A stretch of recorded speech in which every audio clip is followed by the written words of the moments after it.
Film boshida biz tepalikdagi mafiyalarning o'zaro kelishuvlarini ko'ramiz. Bu joyda asosan film qahramoni bo'lgan Massima va uning otasi bor edi.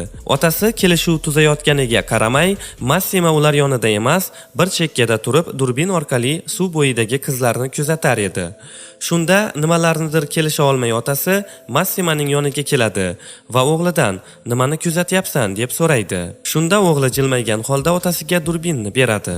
Otasi ham durbindan qizlarni ko'radi va "O'g'lim, chiroyli qizlar ko'zning jannati, ammo joningni do'zaxi bo'ladi" deb kuladi. Va yana qo'shimcha qilib jiddiy gapira boshlaydi. "O'g'lim, endi yosh bola emassan. Ulg'ayding. Bu yurishlaringni tezroq yig'ishtirib, mening davomchim bo'lishing kerak. Qachondir men bu dunyodan ketsam, oila va ishlarimning kattasi o'zing bo'lib qolasan" deydi. Buni qarangki, ayni o'sha vaqtning o'zida xuddi Massimaning otasi nimalarnidir sezgandek, ularga o'q uzishadi. Va hozirgina o'z o'g'liga maslahat berib turgan ota bu dunyoni tark etadi.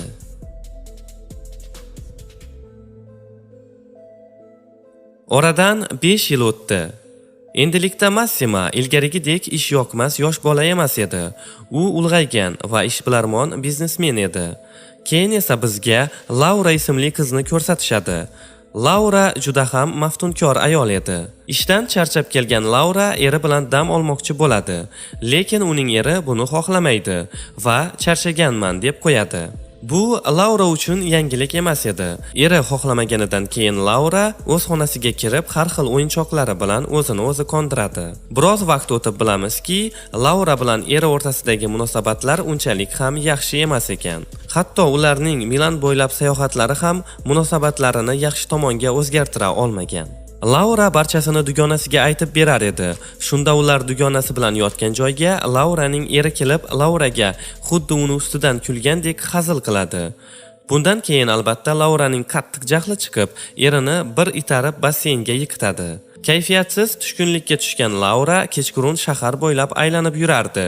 Shunda Laurani Massimaning odamlari o'g'irlab ketishadi.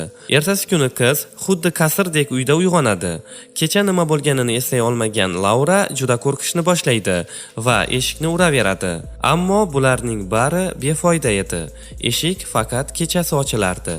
Qiz bir amallab u yerdan qochishga muvaffaq bo'ladi, lekin bu katta uydan chiqish ancha murakkab edi. Qochib qiz bir joyda o'zining katta suratini ko'rib qotib qoladi va ayni shu joyda qizning orqasidan Massima kelib, "Adashib qoldingmi?" deydi. Battar qo'rqqan qiz o'sha yerning o'zida hushidan ketadi. Laura o'ziga kelgach, Massima unga juda g'alati qiliqlar qilar, goh-goh teginar edi. Ammo bularning barchasi Laurada jirkanchlik uyg'otadi va qiz baqirib, "Nimaga meni bu yerda kuch ishlatib ushlab turibsan? Sen kimsan o'zi?" deydi. Shunda Massima qizga barchasini birin-ketin tushuntira boshlaydi. Ya'ni Massima otasidan ayrilgan kuni Laurani ko'rgan va Massimani hayotga qaytargan narsa bu Lauraning sharpasi ekan. Xullas, Massima qizni telbalarcha sevar ekan. Massima Laurani uzoq yillar davomida izlagan va nihoyat mana uni topdi. Massima Lauraga shart qo'yadi.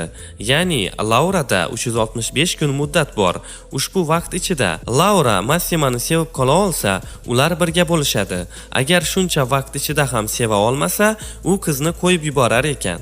Laura bu aqlsizlik deb qochmoqchi bo'ladi, lekin uni Massima ushlab devorga suyaydi va shu bahonada qizning uyoq-buyoqlariga teginishni boshlaydi va darhol o'zini qo'lga olib, "Sen o'zingni menga ishonib topshirmaguningcha men senga teginmayman" deydi. Oradan ko'p o'tmay Massima o'z ishchilari ichidagi sotqinni topadi va uni so'roq qilishni boshlaydi. Shunda Laura ham yana qochishga urinadi va tashqariga chiqishga ham erishadi. Ammo buni qarangki, qiz to'ppa-to'g'ri Massima so'roq qilib turgan joyga borib qoladi va Massima vahshiylarcha sotqinni otib tashlaganini guvohi bo'lib yana hushidan ketadi. Ertasiga esa Laura o'ziga kelgach, yonida Massima o'tirganini ko'rib, undan juda qo'rqa boshlaydi. Shunda Massima ham qizga "Sen bularni ko'rmasliging kerak edi. U odam sotqin bo'lib chiqdi. Sotqinni jazosi o'lim" deb o'zini oqlay boshlaydi va oxirida qizga "Tayyor bo'lib tur, 2 soatdan keyin ketamiz. Hali kiyimlar ham sotib olishing kerak" deydi. Shunda jahli chiqqan Laura "Men hech qayerga chiqmayman. Men nima, sening shaxsiy buyumingmidimki meni xohlagan joyingga olib borasan" deb janjal qiladi. Bu yerda Massima indamay uni eshitib turdi deysizmi? Ha, yo'q albatta. Massima qizni darhol to'shakka bosib, juda jiddiy tarzda bu yerda kim xo'jayin ekanini tushuntirib qo'yadi. Taqdirga tan bergan Laura nihoyat kiyinib ovqatlanishga chiqdi. Tan olish kerak, u juda latofatli edi. Qiz o'ziga o'zi savol bergan shekilli, sevgan erim menga xiyonat qildi. Men ham hayotimni qaytadan boshlasamchi deb va hech qanday qarshiliklarsiz ovqatlanib plyajda yotib dam oladi. Keyin esa kiyim-kechaklar xarid qilishga borishadi. Bu yerdan bir nechta kiyimlar xarid qilishadi.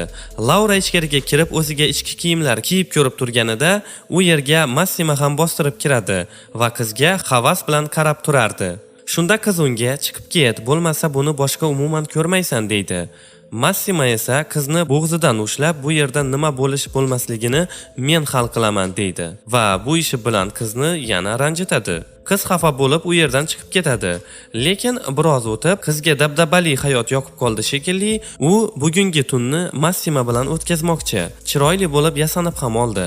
Ustiga ustak Massima ham qizdan sen bilan qanday muomala qilsam senga yoqadi, menga o'rgat sen bilan yaxshi muomalada bo'lishni deydi. Qisqa qilib aytganda, ular o'rtasida iliqlik paydo bo'la boshlaydi. Ular bir-birlariga shunaqangi shahvatlarini keltiradigan hazillar qilishardiki, chetda turib ularni ko'rgan odamlar hayron qolishardi. Bir kuni ertalab uyqudan uyg'ongan Laura yonida yalang'och yotgan Massimani ko'rib, hislari uyg'onadi va uni ham qiynash maqsadida o'zi ham yalang'och holda uni ko'z oldida dush qabul qila boshlaydi. Shunda Massima qizga yaqinlashib, "Men bilan bunday o'ynashma" deb ketadi.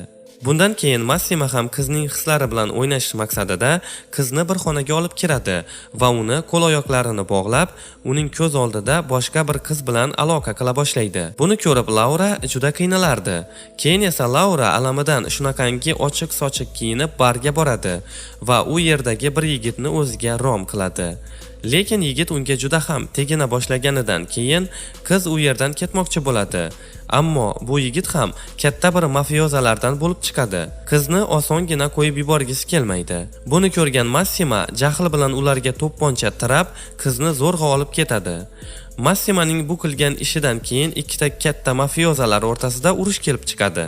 Vaziyat chigallashganini sezgan Laura Massimadan kechirim so'raydi, ammo baribir ham ular janjallashib ketishadi va kutilmaganda Laura suvga tushib ketadi.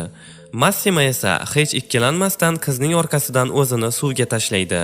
Bir amallab qizni suvdan ham olib chiqadi va ular o'rtasida sevgi paydo bo'ladi. Ular o'rtasida nafaqat sevgi, balkim yana nimalardir ham bo'ladi. Lekin endi u joylarini kinoning o'zida ko'rasiz.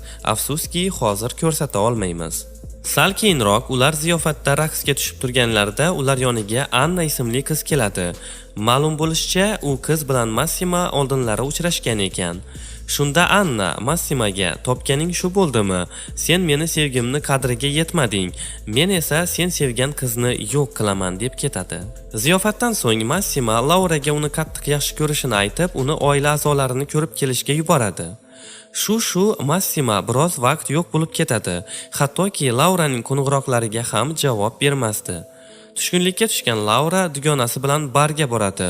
U yerda uni oldingi eri uchratib qoladi va uni ortga qaytarmoqchi ekanini yaxshi ko'rishini aytadi. Ammo endi buni Laura xohlamas edi. Yo'q deyishiga qaramay eri uyigacha bostirib keladi. Lekin uyda Massimani o'tirganini ko'rib, u yerdan ortiga qaytib ketadi. Massima kelganiga Laura juda xursand edi. Undan "Nimaga yo'q bo'lib ketding? Nima bo'ldi o'zi?" deydi. Ammo Massima hech narsa deb javob beradi-yu, ular yana jinsiy aloqa qilishga kirishib ketishadi. Aloqa paytida Laura Massimaga u juda ham uzoq kutgan gapni aytadi. Ya'ni, "Men seni sevaman. Bu uchun hatto 365 kun ham kerak bo'lmadi menga" deydi. Bundan Massimaning kayfiyati juda ko'tarilib ketadi. Hattoki boshida ishonmaydi ham hazil qilyapti deb. Ertasiga esa Laura Massimani ota-onalari bilan tanishtiradi. Lekin qizning ota-onalari yigit mafioza ekanini eshitgach, qizni qo'llab-quvvatlashmaydi. Shu sababli ular Lauraning ota-onalarini to'yga taklif qilishni xohlashmaydi. To'yga faqat Lauraning dugonasi taklif etiladi. Laura va dugonasi birgalikda kelin ko'ylaklar tanlashadi. Quvonchi ich-ichiga sig'mayotgan Laura dugonasi bilan mashinada kelishyapti. Ularning ketidan Massimaning ishchilari tushishadi. Nega deganda kimdir Laurani o'ldirmoqchi ekanidan xabar topishgan. Bu haqida Massimani ham xabardor qilishga harakat qilishadi. Bir necha bor qo'ng'iroq qilishadi, ammo uning telefoni band edi. U ayni vaqtda Laura bilan gaplashib turardi. Massimaga Laura ular farzand kutayotganini aytmoqchi bo'ladi, ammo aytishga ulgurmaydi. Lauraning mashinasi tunnel ichiga kirib ketadi. Aloqa ham uzilib qoladi va uning mashinasi tunnel ichidan chiqmaydi. Laura tuzoqqa tushganini bilgan Massima g'azab va alamlari bilan yig'laydi, chunki u endigina erishgan juft halolidan ayrilgan edi. Adrian uyga qaytganda sevgilisi Belen qoldirgan video xabarini topadi. Ushbu videoda Belen Adrianni tark etishi, munosabatlarini bunday davom ettira olmasligi va uni izlamasligi aytilgan edi. Yigit ushbu noxush xabardan keyin juda qattiq siqilib tushkunlikka tushadi va barga borib spirtli ichimliklar ichadi. Bardagi ofitsiantkaning ismi Fabiana edi. Ko'p ichib yuborgan Adrian ko'chada janjal chiqaradi. Buni ko'rgan Fabiana uni bunday holatda mashinaga o'tkazmay taksi chaqiradi. Ammo yigit shunday ko'p ichgan ediki, hatto qayerda yashashini ham ayta olmasdi. Shundan keyin Fabiana yigitni o'zining mashinasiga o'tkazib, o'zi yashaydigan uyga olib ketadi. Tez fursatda ular yaqin bo'lib, qiz yigit bilan yashashga harakat qila boshlaydi va ular birga yashashni boshlashadi. Adrian uni atrofi bilan tanishtirib, konsertlariga olib bora boshlaydi. Uyda g'alati narsalar sodir bo'la boshlaydi. Vaqti bilan suvning ranglari o'zgarishi, qandaydir tovushlar kelishlari qizni qo'rqita boshlaydi. Bir muncha vaqt o'tgach, Fabiana sevgilisi Adrianning sobiq sevgilisi Belen izsiz yo'qolganidan xabar topadi. Bu ishda asosiy gumondor yigitning o'zi edi. Politsiyadagilar yigitni o'zi sevgilisini o'ldirib, jasadni bog'ga ko'mgan deb o'ylashadi, ammo ularning qo'llarida hech qanday dalil yo'q edi. Bir qancha kundan keyin shahar prokuraturasidan Adrianga qo'ng'iroq bo'ladi va Belenning jasadi topilgani aytiladi. Adrian bu aniq Belenmi yoki yo'qmi tasdiqlash uchun u yerga borishi kerak edi. Adrian jasadni ko'rishi bilan bu Belen emasligini tasdiqlaydi. Keyin esa bizga Adrian va Belen birga yashagan vaqtlarini ko'rsata boshlashadi. Ispaniyada yashovchi musiqachiga boshqa yerda ishini davom ettirish taklifi keladi. 2 haftadan keyin 1 yil muddatga ketishini aytib, Belendan u bilan birga ketishini so'raydi. Ular bu yerga kelib, Emma ismli ayolning uyini ijaraga olishadi. Orkestr guruhidagi skripkachi qiz va Adrian o'rtasida ishqiy munosabat bordek tuyuladi Belenga. Biroq Adrianning o'zi buni inkor etadi va ushbu shubha gumonlarini Belen uy egasi Emmaga aytib siqiladi. Shunda Emma Belenga Adrianni sinab ko'rishini maslahat beradi va unga urushdan keyin eri tomonidan yaratilgan uy ichidagi yashirin bunkerni ko'rsatadi. Emmaning eri tahdidlardan qo'rqib, ko'pincha shu bunkerda yashaganini va bunkerning ichidagi odam hammomni va yotoqxonani nafaqat ko'ra olishini, balkim ichkaridagi barcha ovozlarni ham eshita olishini aytib beradi. Ammo bunkerning ichidagi odamni hech ham sezishmaydi, eshitishmaydi va albatta ko'rishmaydi. Emma qizga bunkerning kalitini berib, Adrian bilan soxta ajrashishini, ya'ni video yozib qoldirishini aytadi.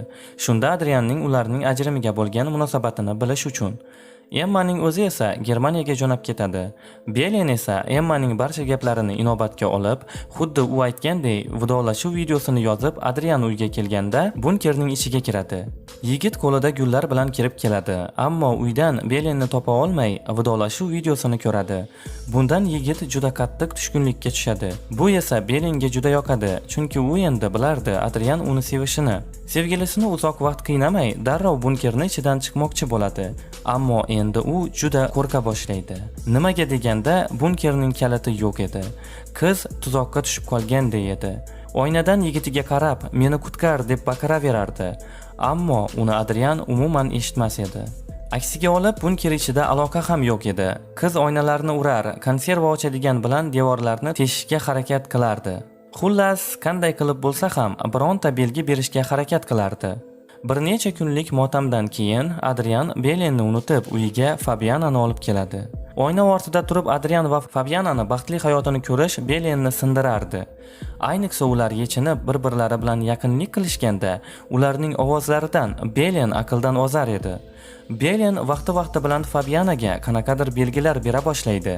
Suvning isib ketishi, tebranishlar orqali u bilan gaplashar edi. Shunda Fabiana yashirin bunkerning kalitini topadi va tezda uyda yashirin xona borligini, uning ichida esa Adrianning sevgilisi borligini tushunadi. Shuning uchun ham u kalitni teshigini topsa ham bunkerni ochmaydi. Oradan bir necha kun o'tgach, vijdon azobidan qiynalgan Fabiana yana Belen bilan gaplashmoqchi bo'ladi. Ammo qiz bunga hech qanday javob bermaydi. Xavotirga tushgan Fabiana bunkerni ochib ichiga kiradi va Belenning qimir etmay yotganini ko'radi. Uning yoniga yaqinlashganda esa Belenning ko'zi ochiladi va Fabiananing boshiga shisha bilan uradi. Va nihoyat o'zi ozodlikka chiqib, Fabianani bunker ichida qoldiradi. Qarasa telefoniga xabar kelgan. Xabarda esa uy bekasi Emma Germaniyada vafot etgan va ular 2 hafta ichida uyni bo'shatishlari kerak ekan. Uyga qaytgan Adrian uyda hech bir qizni ko'rmaydi, chunki Belen uni kechira olmadi. Fabiana esa bunker ichida edi. Belen Adrianga ular birga tushgan surat va bunker kalitini qoldiradi. Ammo Adrian yoki boshqa odam uy ichida yashirin bunker borligini taxmin qila oladimi? Bu sirligicha qolmoqda. Sizlar nima deb o'ylaysizlar? Hurmatli obunachilar, film syujeti sizlarga yoqdimi? Agar shunga o'xshash videolar kanalimizda tez-tez chiqishini xohlasangizlar, videoga like bosib kanalimizga obuna bo'linglar. Sizlardan qanchalik faollik bo'lsa, bizda shunchalik ishtiyoq bo'ladi. Xayr, salomat bo'ling.